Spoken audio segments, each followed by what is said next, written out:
Good afternoon.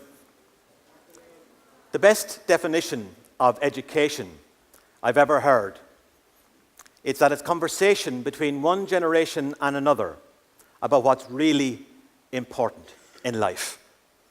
And there is nothing more important than the success, happiness, and well-being of our young people.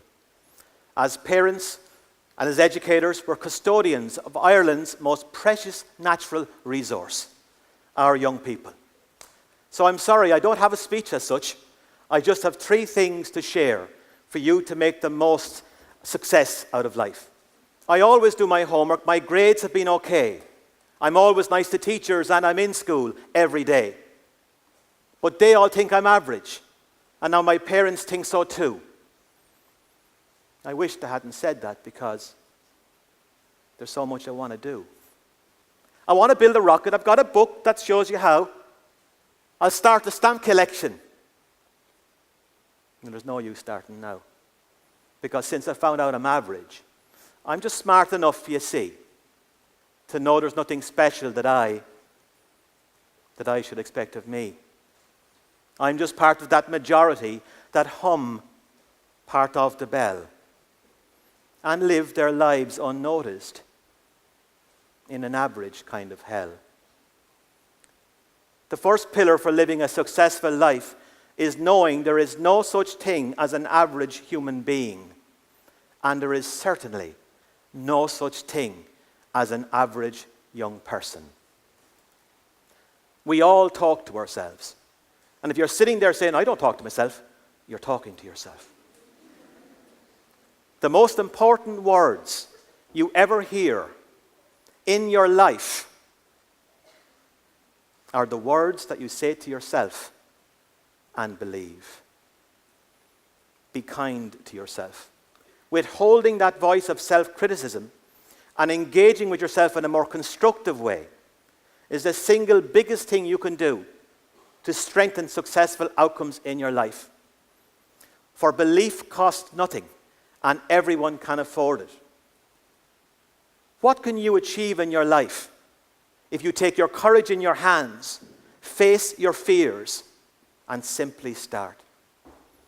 I'm very proud to share the same badge as Brother Colm O'Connell, the world's most successful athletics coach. He trains amongst many others, David Rudisha, world champion, world double Olympic champion, world record holder. The great, the good, and the not so good beat a path to his door in St. Patrick's High School Academy in Kenya to find out the secret. He gave 2 talks last year, one at the invitation of the Pope to the College of Cardinals in Vatican City, and one to my students in the Patrician Secondary in Newbridge. And I have the secret. And I'm going to share it with you on one condition: that you tell everybody. You see, we're born with 2 fears. The fear of loud noises and the fear of falling over. All other fears are learned along.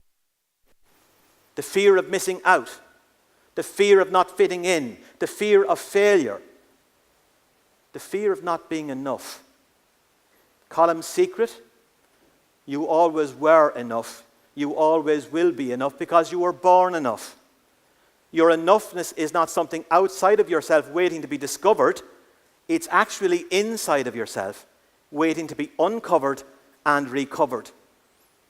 And when you let that seep into your consciousness, you're free to change your emotional state from one of fear and anxiety to one of effort and application. You're free to have a go with the ability that you have, in the time that you have, in the space that you're in.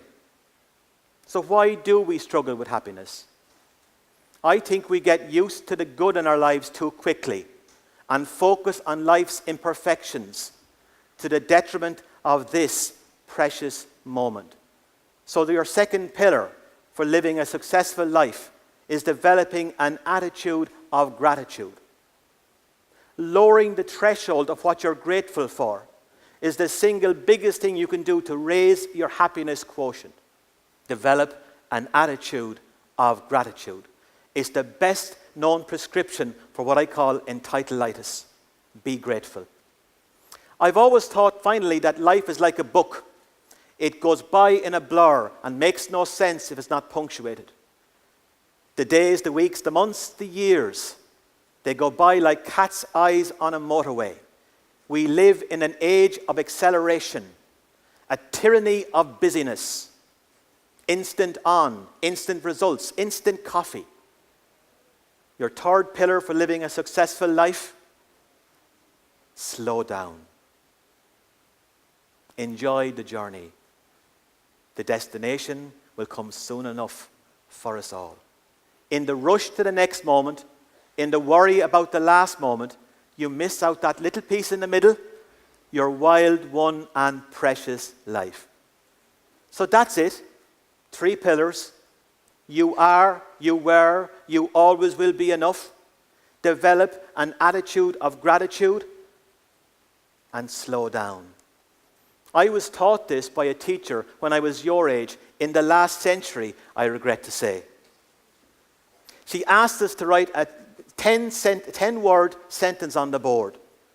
10-word sentence that meant something. After 5 minutes and much scratching of head, we said, "Miss, we're stuck. Can you give us a dig out?" She said, "Surely." And she wrote up a sentence on the board that I want to share with you because it changed my life. She said, "If it is to be, it is up to me." That teacher in that instant taught a classroom of children a lesson not for the moment but for life, about being in the driving seat of our lives, not a pillion passenger. That we had the power to change potential into performance, to turn setbacks into success, to overcome obstacles, to turn dead ends into doorways, and to turn wounds into wisdom. Happiness, it's an inside job. Thanks for listening, and good luck on your journey.